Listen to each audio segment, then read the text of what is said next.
and it was launched in 2011 with two ambitious goals to contribute to the development of 200 new therapies and to provide means to diagnose most rare diseases. Of course, these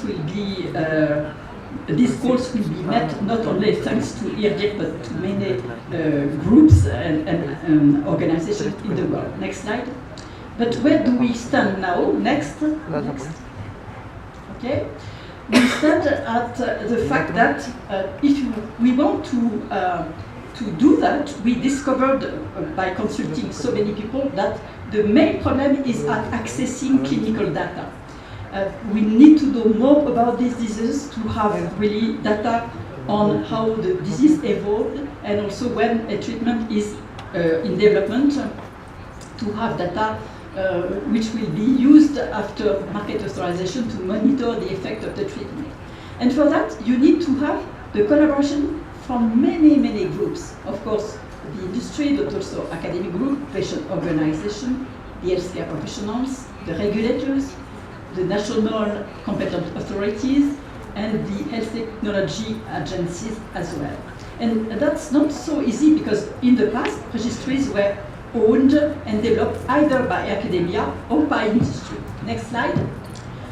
So the proposed solutions that we have to address these problems at IRDiRC is to say that now there should be an obligation to make data accessible after an embargo period, because researchers want to publish, of course.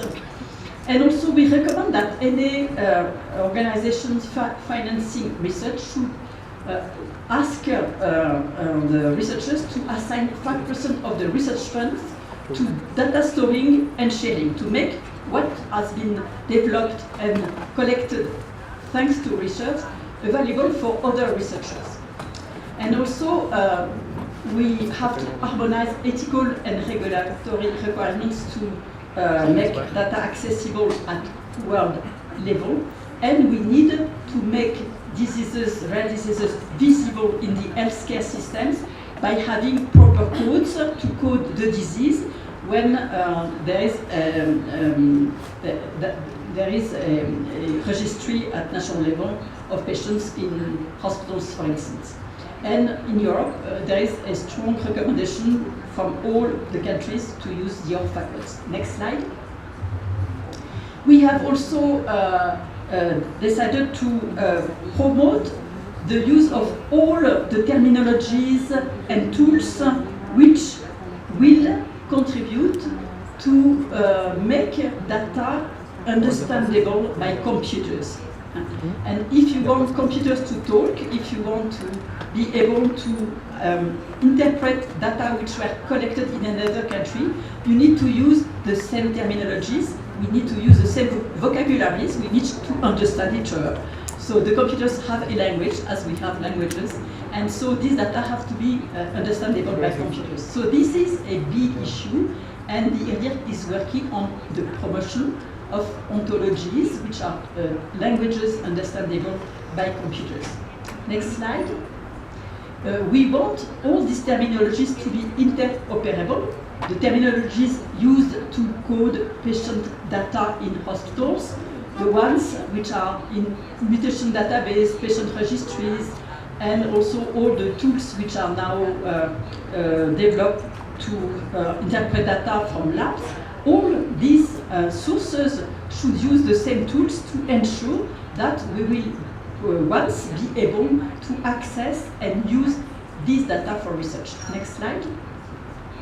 So please adopt, disseminate, for instance, the human phenomenology, which is a language to describe the signs and symptoms of patients, and the orphanet rare disease ontology, which is the language for computers to code for rare diseases. And this will be speed up research and development.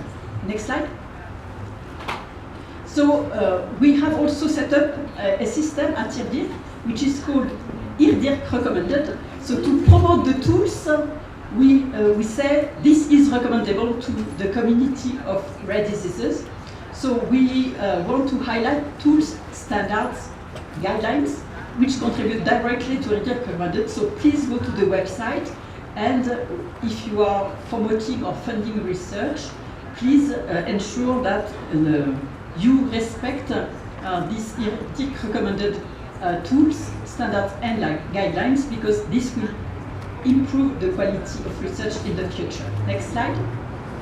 And we have selected, in addition to that, key topics for, let's say, for more recommendations and let's say, coordination between stakeholders. We want to work on patient-centered outcome measures, which means defining what is important in a given disease from the point of view of the patient, to be measured to assess the effectiveness of a treatment.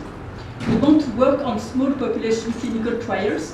What are the statistical methods which are acceptable by all regulatory agencies in the world? We want also to work on data mining and repurposing, because we think that thanks to the computers now we can access a lot of data, and we can imagine new targets for therapies, even using old drugs. And so we have a lot of, I don't cite the two other ones because they are outside the therapies, but with matchmaker exchange and machine readable consent, these are also topics where we want to ensure that the data are optimized to solve the problem of diagnosis of rare diseases. Next. So in conclusion, I will say that there are still a high unmet medical needs because there are so many diseases which are not addressed at the present time, but a lot of new therapeutic opportunities as well. And so we have to be innovative, clever, and to take into account the fact that we have a lot of economic pressure, and that we should find ways to really decrease the cost of research and ensure that all research is done at a global level with a maximized collaboration. And so it's, I think, the common interest of everyone that we succeed in that. So we are inviting you from countries in Latin America to join this International Rare Disease Research Consortium, because I think that it's only if you join that we will have a real forum to, let's say, transmit what we have experienced so far, and that you will find your own way to develop your research in that field. Thank you very much.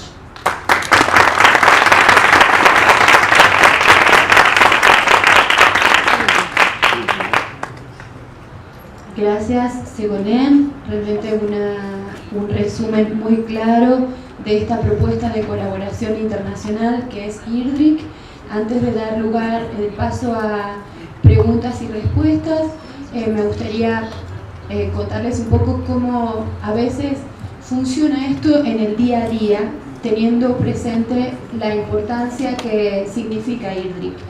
En algún momento nosotros recibimos pacientes con un síndrome de Jacobs. Digamos, al buscar alternativas, no existen alternativas terapéuticas.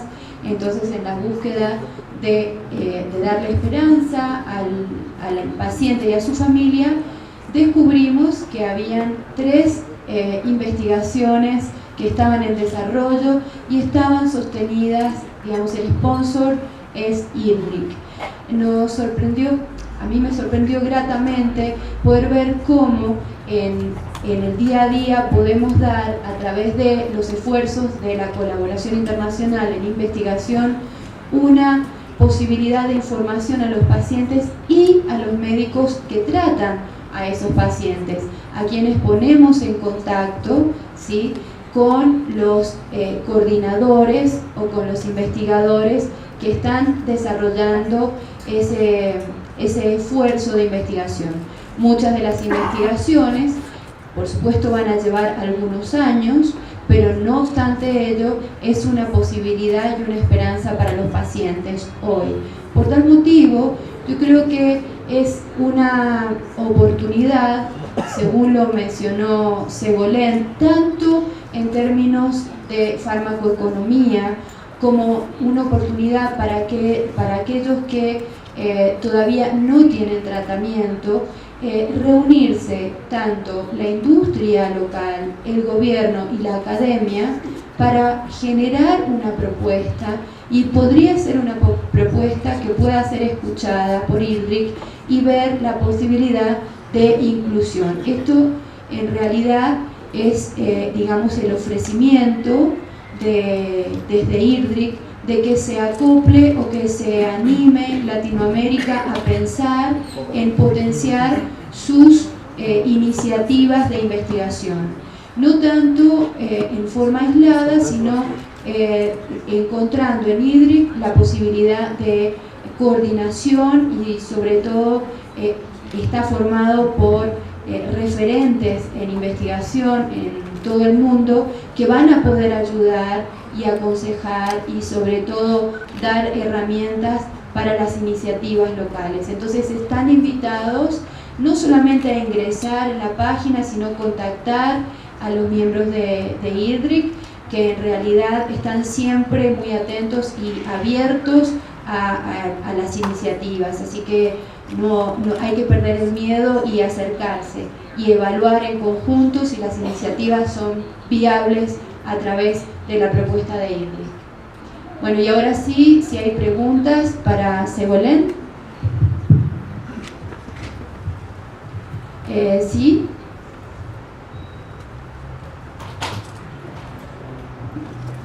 Thank you, Dr. Maya. My name is Ramaya Motiala from Indian Organization for Rare Diseases.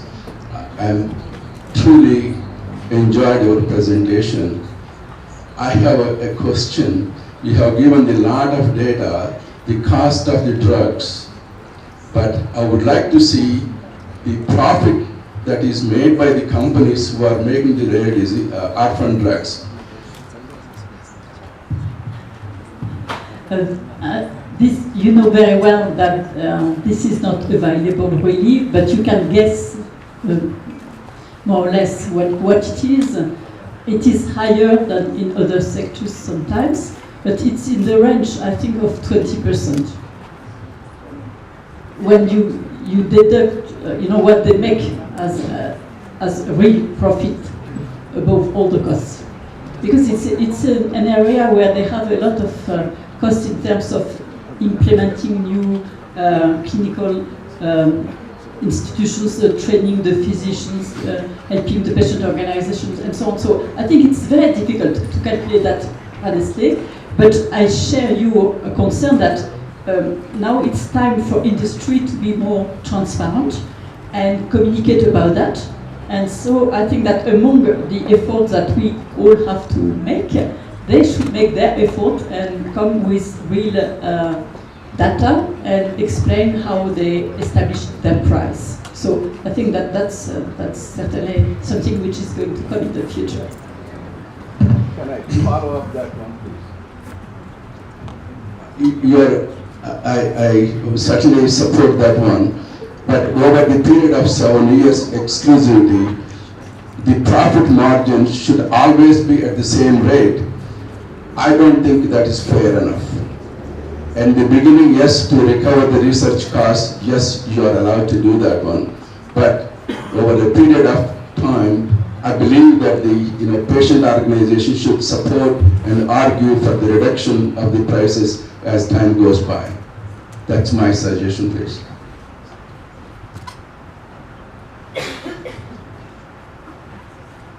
Segolene, my English is very poor. Gracias. Hay una corriente importante en México en este momento y nosotros esperaríamos poder recibir de parte tuya una, digamos, indicación para mandar a un grupo de mexicanos que pueda coordinarse en el sitio contigo para que estos trabajos tengan trascendencia inmediata en la academia, en las instituciones, en el sector salud, por supuesto los grupos de pacientes existe una necesidad imperiosa de resolver estas tareas de información, de vinculación, de porcentaje que tiene que ver con precisión para lo que hacemos. Entonces, yo te voy a pedir de la manera más atenta que nos permitas coordinar con tu grupo una invitación para que podamos estar, conocer y de alguna manera adentrarnos en la condición que tenemos que manejar para poder cooperar de manera correcta con esta información. That's the purpose of this meeting, I think, to liaise. And of course, we are open for a collaboration, and we will help you as much as we can. Yeah, sure. Muchas gracias, Segolene.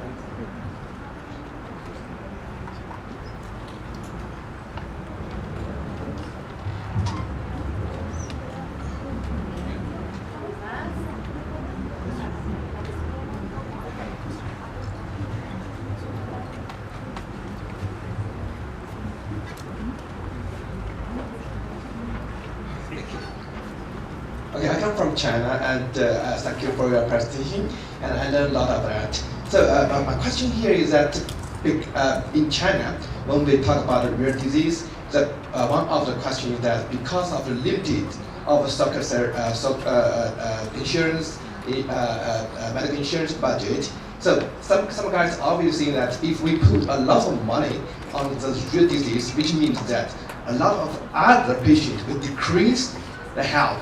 Maybe lost happiness. So my question is that I do want to know that how to make the optimum budget to help the rare disease in France and with the limited budget of the whole country. You know, it's just this. Thank you. That's not a simple question.